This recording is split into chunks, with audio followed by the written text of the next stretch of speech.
सास बहू का झगड़ा। अनामिका की सास पुष्पा अपनी बहू को कुछ खास पसंद नहीं करती थी और इसीलिए दोनों सास बहू में आए दिन झगड़ा होता रहता था।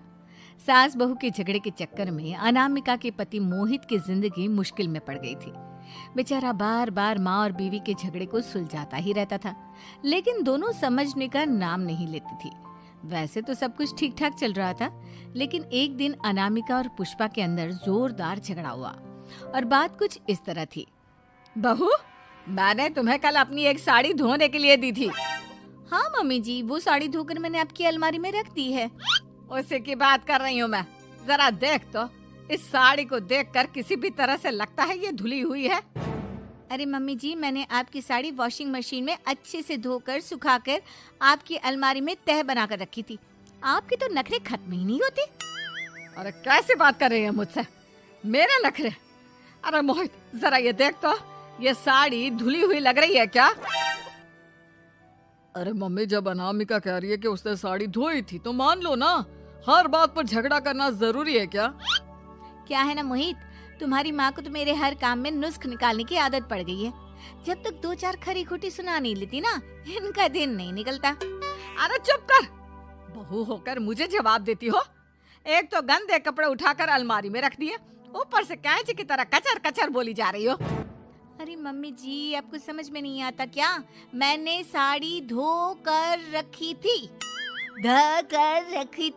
तो फिर इतनी गंदी क्यों लग रही है? अब मुझे क्या पता मम्मी जी, आप इस पर इस तरह तेल और घी की चिकनाई के दाग लगाकर लाएंगी तो ये मेरी जिम्मेदारी थोड़ी ना है। अरे तो हाथ से धोना चाहिए था ना। मैं आपकी बहू हूँ, नौकरानी नहीं जो एक कपड़ा रगड़ रगड़ कर हाथ से धो दूंगी। आपको पहननी है तो पहनिए, नहीं तो रख दीजिए। तुझे तो मैं अच्छी तरह बताऊंगी, मुझे जवाब देती है। एक दिन सुबह के वक्त, अरे अनामिका, मेरी व्हाइट शर्ट कहाँ है?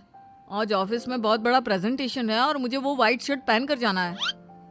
मुझे पता है, आपने मुझे 2 दिन पहले ही बता दिया था और आपकी शर्ट मैंने धोकर अच्छी तरह आयरन करके अलमारी में लगा दी है। जाइए वहां से ले लीजिए। अनामिका, ये तुमने क्या किया? ये देखो, शर्ट पर लिपस्टिक का दाग लगा हुआ है और ये तो एक जगह से जल भी गई है।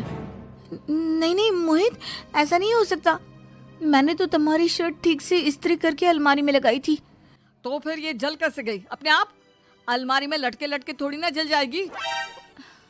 पर मोहित, मुझे अच्छी तरह याद है। देखो, अपनी गलती को छुपाने की कोशिश मत करो।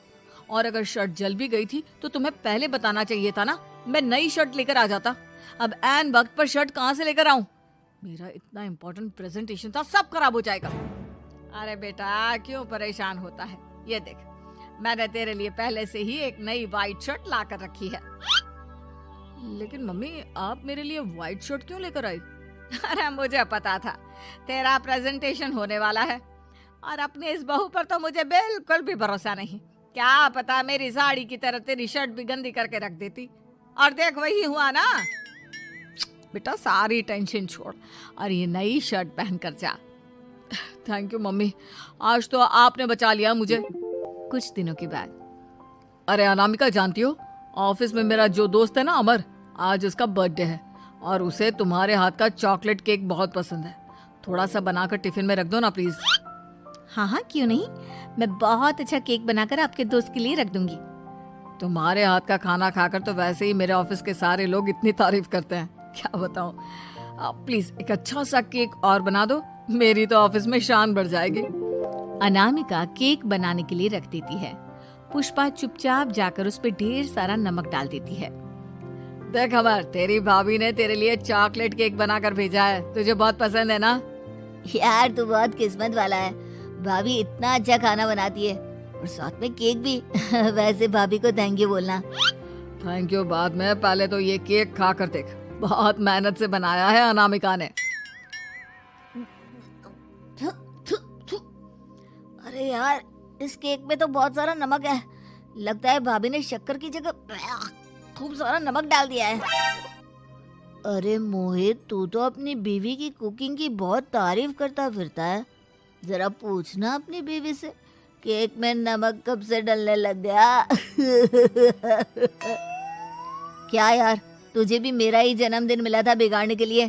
केक नहीं लाना था तो मत लाता, कम से कम मुझे इस तरह नमक वाला केक तो नहीं खिलाता। अरे नहीं यार, अनामिका ऐसा नहीं कर सकती, जरूर कुछ गड़बड़ हुई होगी। घर जाने के बाद अनामिका, अगर तुम्हारा केक बनाने का मन नहीं था तो ना बनाती, लेकिन मेरी बेइज्जती करवाने की क्या जरूरत थी? अरे आपकी बेइज्जती, ये आप क्या कह रहे हैं? मैंने तो सुबह आपको इतने अच्छे तरीके से केक बना कर दिया था।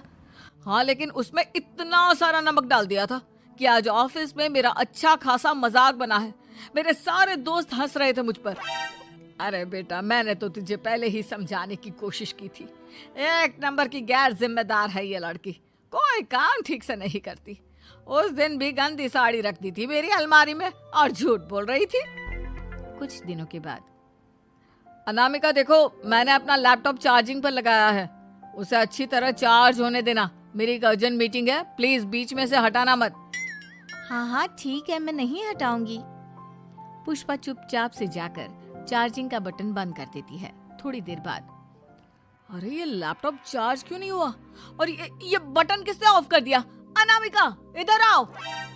क्या हुआ? क्यों चिल्ला रहे इतना? अनामिका, मैंने तुमसे कहा था ना, मेरा लैपटॉप चार्जिंग पर लगा हुआ है, मेरी अर्जेंट मीटिंग है। तुमने इसका स्विच ऑफ क्यों कर दिया? अरे मैंने ऐसा कुछ नहीं किया, मैं क्यों स्विच ऑफ करूंगी? कुछ दिनों से देख रहा हूँ अनामिका, तुम मेरा हर काम बिगाड़ देती हो। देखो, ये अच्छी आदत नहीं। कम से कम तुम्हें इस बात का तो ध्यान रखना चाहिए था कि मेरी कितनी इंपॉर्टेंट मीटिंग थी। अब क्या करूंगा मैं? आई एम सॉरी मोहित, लेकिन सच में मैंने जानबूझकर कुछ नहीं किया। अगर जानबूझकर नहीं किया तो क्या सब कुछ अपने आप हो जाता है? कभी मेरी शर्ट जल जाती है, कभी केक में नमक डल जाता है। आप मेरी बात क्यों नहीं सुनते? मैंने जानबूझकर कुछ नहीं किया। फिर से वही बात। अरे कितनी बार तुम्हें समझा चुका हूँ, इस तरह मेरा काम बार बार मत बिगाड़ा करो। तुम जानती हो मुझे कितनी प्रॉब्लम होती है। ऑफिस में तो पहले ही बेइज्जती करा चुकी हो, और अब ये मीटिंग, ये भी मेरे हाथ से निकल गई। अनामिका की समझ में कुछ नहीं आता कि आखिर उसके साथ ये सब क्या हो रहा था और क्यों हो रहा था। फिर कुछ दिनों के बाद मोहित अपने ऑफिस से कुछ फाइल लेकर घर आता है। अनामिका, ये कुछ फाइलें हैं, इन्हें संभाल कर रख दो, और प्लीज इस बार ध्यान से, कोई गड़बड़ी नहीं होनी चाहिए। नहीं मोहित, कोई गड़बड़ी नहीं होगी। मैं सारी फाइल्स अलमारी में लॉक करके रखूंगी और चाबी अपने पास रखूंगी। अनामिका, जरा अलमारी की चाबी तो देना। क्यों मम्मी जी, आपको क्या काम है? उसमें मोहित की जरूरी फाइल रखी है और मैं नहीं चाहती कि इस बार कोई भी गड़बड़ हो। पता नहीं कुछ दिनों से हर काम खराब हो जाता है। अरे मुझे उसमें से पैसे निकालने हैं और उसके बाद ले लेना अपनी चाबी। मैं खा नहीं जाऊंगी तुम्हारे पति की फाइल। अनामिका को अपनी सास पर शक होता है। चाबी देने के बाद वो चुपचाप छुपकर अपनी सास की हरकत देखती है। ये फाइलें उठाकर डस्टबिन में डाल देती हूँ, फिर देखना कैसे मोहित इसकी खबर लेगा। इस बार तो छोड़ेगा नहीं इसे। वैसे भी पहले मैंने जो कुछ भी किया है उसकी वजह से अच्छी खासी डांट पड़ी है, मजा आ जाएगा। अच्छा तो ये बात है, सारा काम मम्मी जी बिगाड़ देती हैं, वो भी इसलिए क्योंकि मेरा उनसे झगड़ा हो गया है। सास के जाने के बाद अनामिका मोहित को बुलाकर लाती है। क्या हुआ अनामिका, क्या दिखाना है? ये देखिए, आपकी फाइल डस्टबिन में पड़ी हुई है। इसीलिए तो कहा था संभाल कर रखना, और तुमने उठाकर ये फाइल डस्टबिन में डाल दी। मैंने नहीं, तुम्हारी मम्मी ने डाली है, मुझसे बदला लेने के लिए, ताकि तुम मुझे डांटो।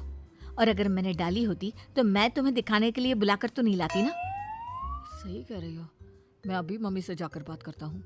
थोड़ी देर बाद, मम्मी सच सच बताइए, मेरी फाइल अलमारी में से निकाल कर डस्टबिन में आपने डाली थी ना?